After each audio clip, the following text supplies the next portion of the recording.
Namo tassa bhagavato arahato samma sambuddhassa. Namo tassa bhagavato arahato samma sambuddhassa. Namo tassa bhagavato arahato samma sambuddhassa.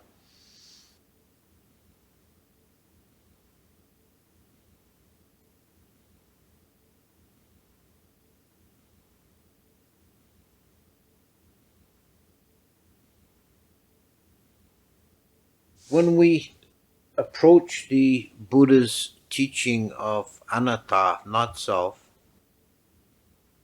often we attempt to understand it intellectually and philosophically, and there may be some benefit in that as a background, as an understanding, but we only really gain an understanding and an appreciation of the value and the power of this teaching when we start to make it an experience. We start to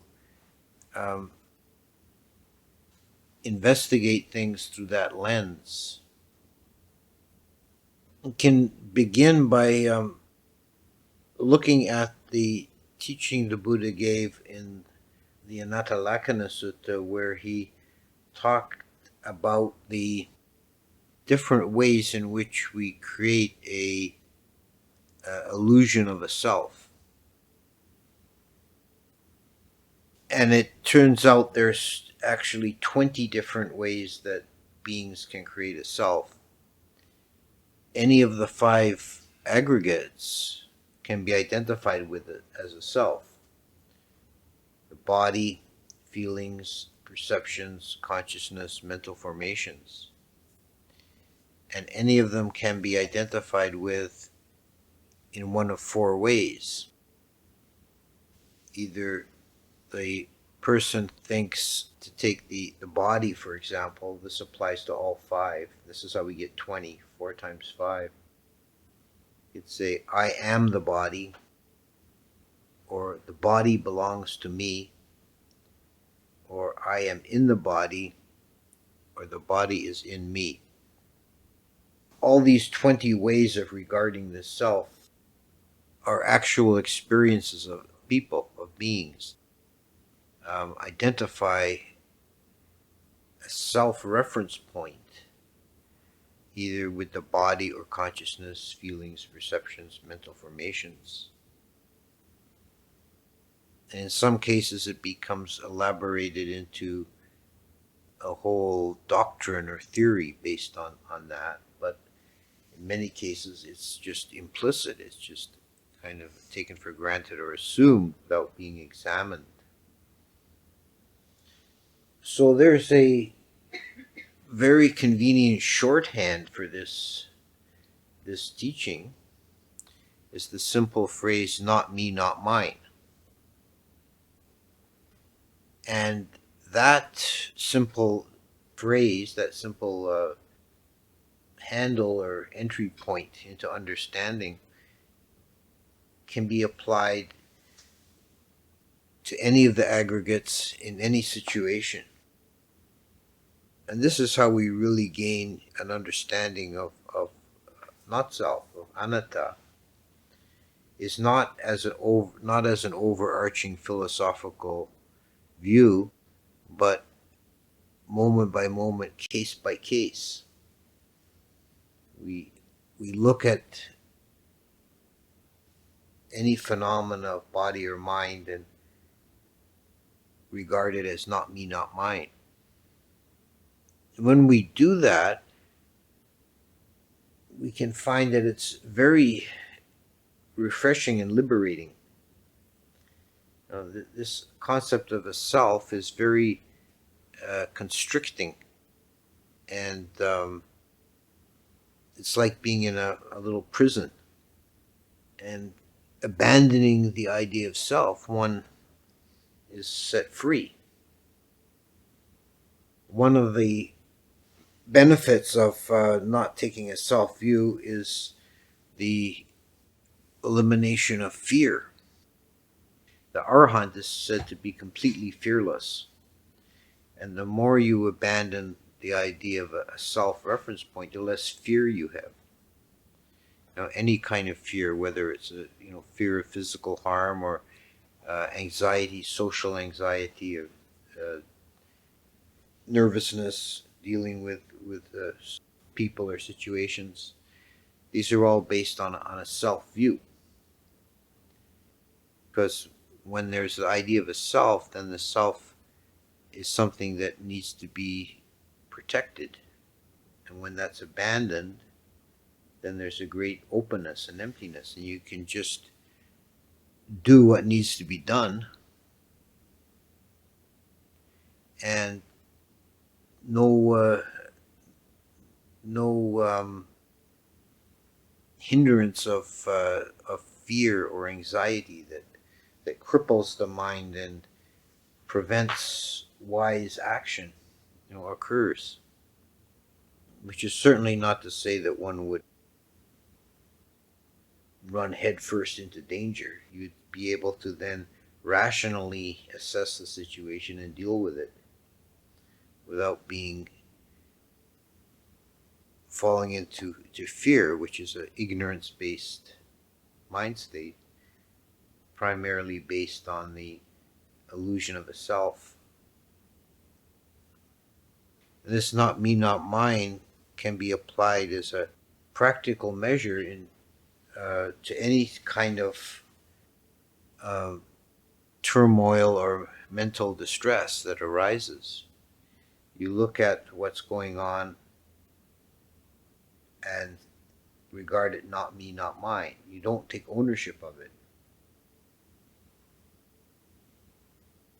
For example, with the hindrance of anger. When anger arises in the mind, if you regard it as I am angry, then you become fixed in that position. But if you see it as a mental process objectively and say, here is anger, this is anger, you already weaken it, diminish it, because you're not taking ownership of it. You're seeing it as an objective phenomenon and not feeding it, not taking ownership of it. It's even very useful with the physical pain. If you say you step on a sharp object and you hurt your foot, and if you and then they're going to suffer. There's pain. Physical pain is then a given quality. It's a sensation. But on top of the physical pain, a lot of the suffering comes from mental reaction, a kind of whinging attitude. Poor me, why my foot hurt? Oh, my poor foot. But if you are able to just regard it not as my foot hurts, but just there is pain, here is pain. And then, the pain is still there, but you're not taking ownership of it. So the mental suffering then is not present.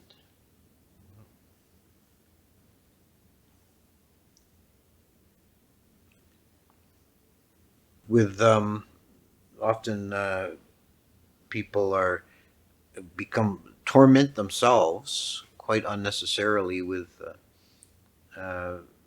running off into the past and future. People dredge up old painful memories, and it's like playing with a sore tooth with your tongue. You just keep going back and back to it. Some painful old memory. But if you're able to regard that, it's not me, not mine. That's something that happened long ago. It's not real now. I don't take ownership of it. And since there's no continuity of self, it's that condition of phenomena where this happened, that no longer exists. It's not me, it's not mine. It's just something that happened. Likewise, running off into the future, we run off into the future with either hope and dreams, or very often with fears and anxieties about things that might happen. Anything in the future is not real. It hasn't manifested yet, so it's pointless to, even if it's some terrible thing is going to happen, it's going to happen once, and why run it beforehand, go over it again and again. There's a old saying that the brave man dies but once, the coward dies many times.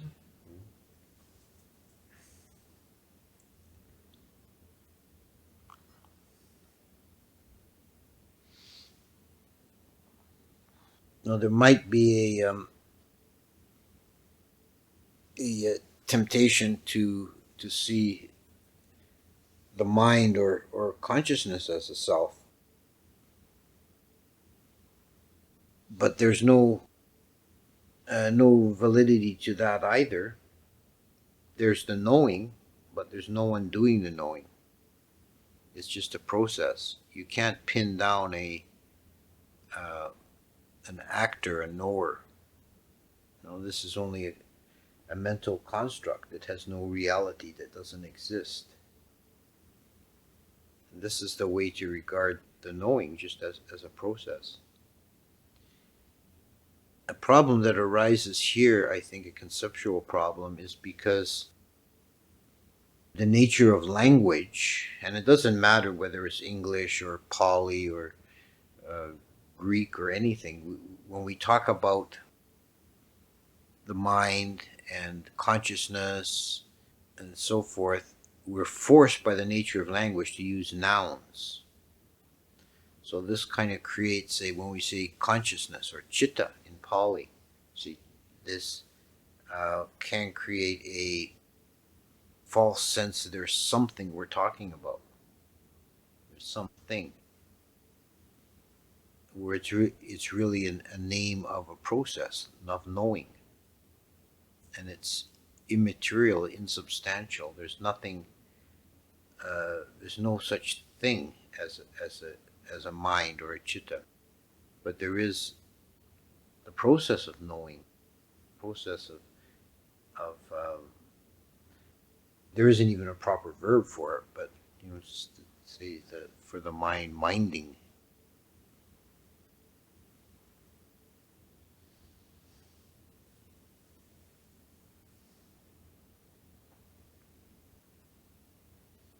The idea of a self arises from a kind of mental habit or a shorthand of organizing experience around a reference point. And from a conventional or functional point of view, it has some use. It's the way we sort out the universe. But when it's taken to be a metaphysical reality is when the problem begins. And it's not just a question of philosophical error. It's a question of identifying one of the main root causes of our suffering, of why we experience suffering, why we have unhappiness and pain and anxiety. It's because of having this self-view, this self-reference point. It's not easy to let go of because it's so ingrained. But it's the practice to be working towards experiential understanding of it.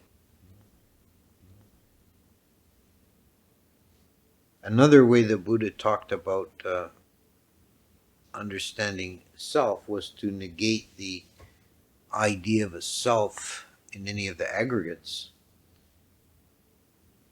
And this is particularly referencing the way the Indians thought about self, but it was still a valid point of view today.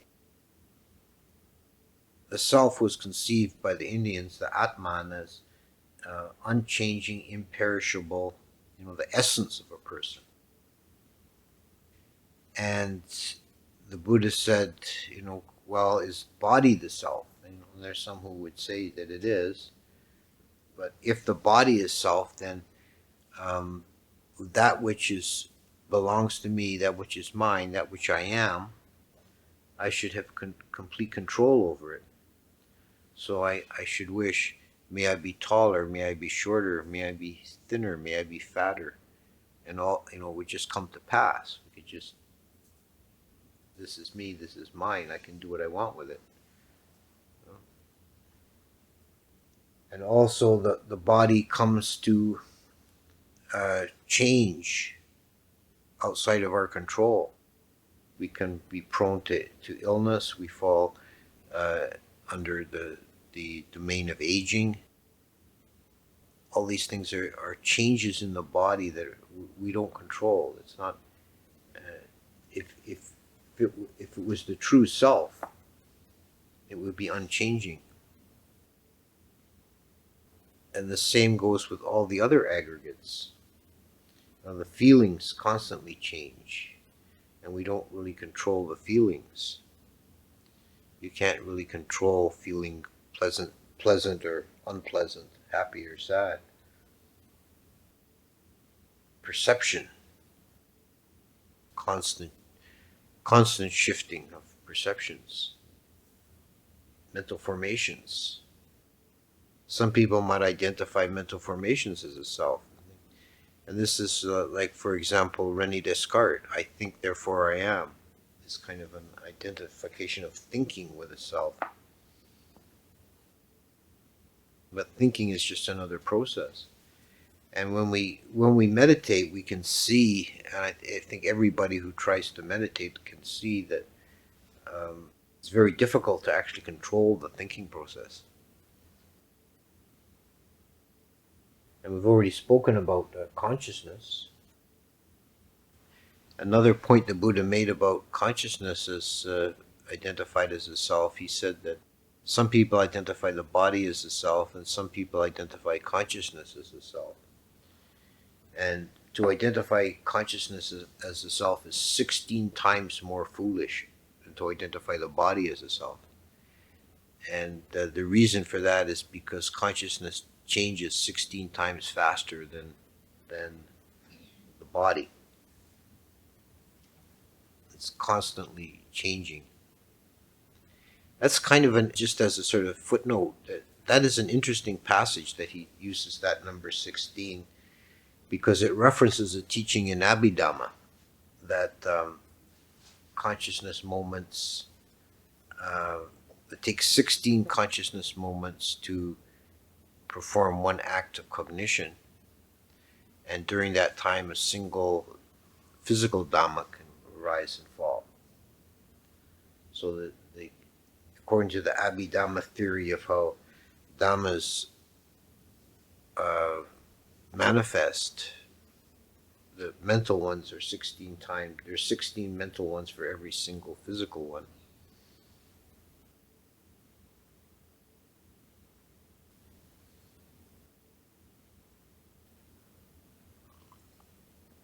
At each moment, consciousness is taking an object. So the whole essence of consciousness is really defined. It's defined by the objects it takes. So it's constantly changing.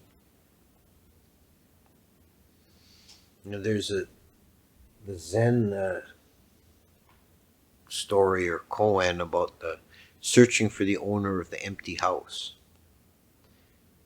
and not finding him. But then who is doing the searching? And if you're trying to look at the nature of mind or consciousness, it becomes like a house of mirrors. It becomes an infinite regress. Consciousness is just pure knowing, so it can't know itself because it's purely subjective. An analogy would be that you can't see your own face. You can never see your own face. You can see a photograph of your face, or you can see a reflection of your face in the mirror, but you can't see your own face.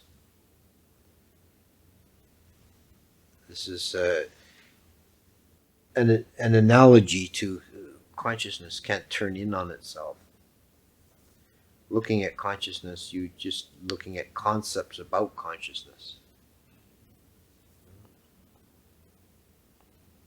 So now we're getting close to the Thai forest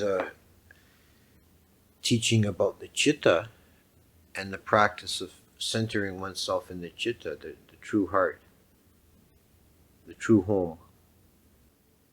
It's important with those teachings not to turn the citta into some kind of a self. That's not the intention of the teaching, and that's not the nature of the citta.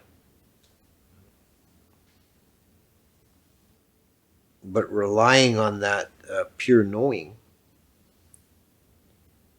is very liberating, because of the great simplicity of that aspect of mind. It's really the most fundamental aspect of mind is just the fact of being conscious. There's no complication there. This is really why people have some difficulty grasping the nature of consciousness, is not because it's complicated, but because it's too simple. It's so simple, it's hard to grasp. If it would be easier to understand if we could explain it with an algorithm, if we could have a step-by-step analysis of how consciousness works, but we can't. It just does its thing. It just knows. And that's all there is to it.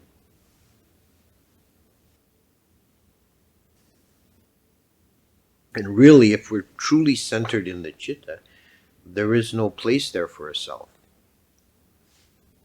If we add a self to it, if we identify citta as self, then we're not understanding citta. We're outside of citta. We're now experiencing a concept or a construct that we've created.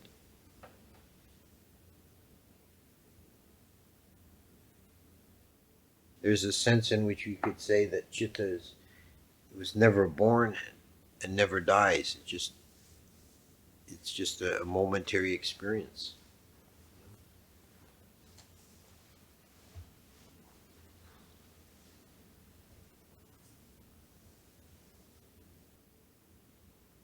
So really the way to approach this teaching of not self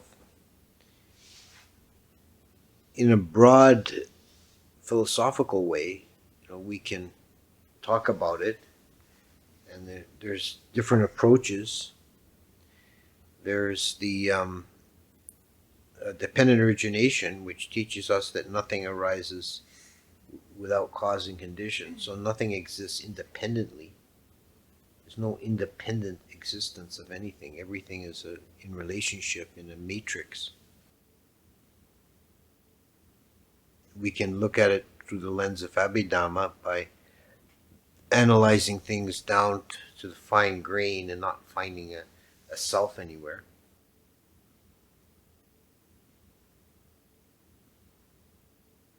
In Indian philosophical language, there's no svabhava, there's no own essence. Things have in both in India and also in Greek thought, there was the idea that things had an essence, and associated with the essence were qualities. Qualities would modify the essence, and would be things like color and smell and so on. But the essence was thought to be unchangeable, imperishable, and so on, the true heart of anything. Whereas the Buddha said, no, that there's no such thing. There's the qualities, there's redness, but there's no actual red. There's only the experience of red.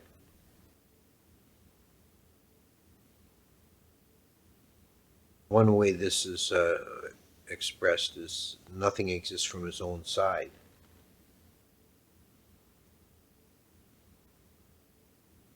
So these there are, this doesn't exhaust the possibilities of looking at not self from a philosophical point of view.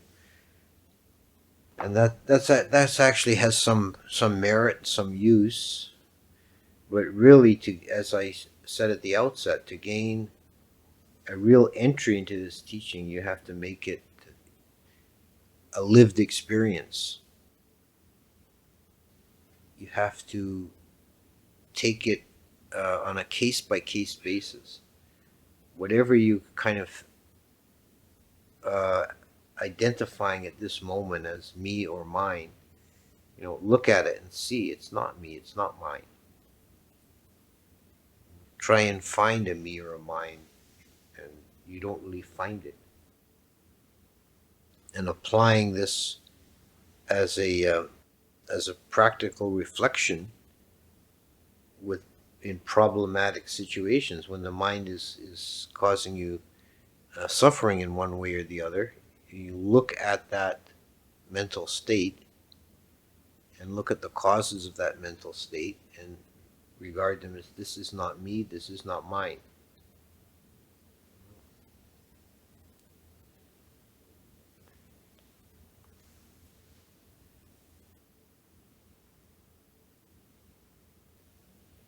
Recall too the Buddha's words to Mogaraja, a Brahmin student who asked the Buddha, how can I escape from the gaze of the Lord of Death?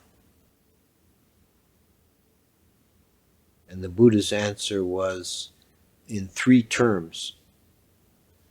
Be ever mindful, Mogaraja. Point 1, starting point, be mindful, have sati, have this recollection of what's going on, where you are, what you're doing. And second point, see the world as empty. So don't see substance, see process. See the world as empty. So externally, see the world as empty. And the third term was abandon thoughts of self. So internally, see the emptiness. Now, empty inside, empty outside.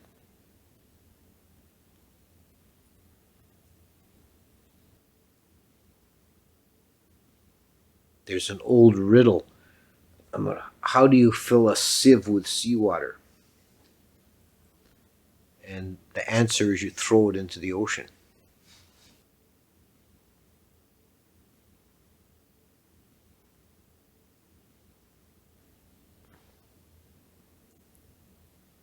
Okay, so I think I'll leave it there.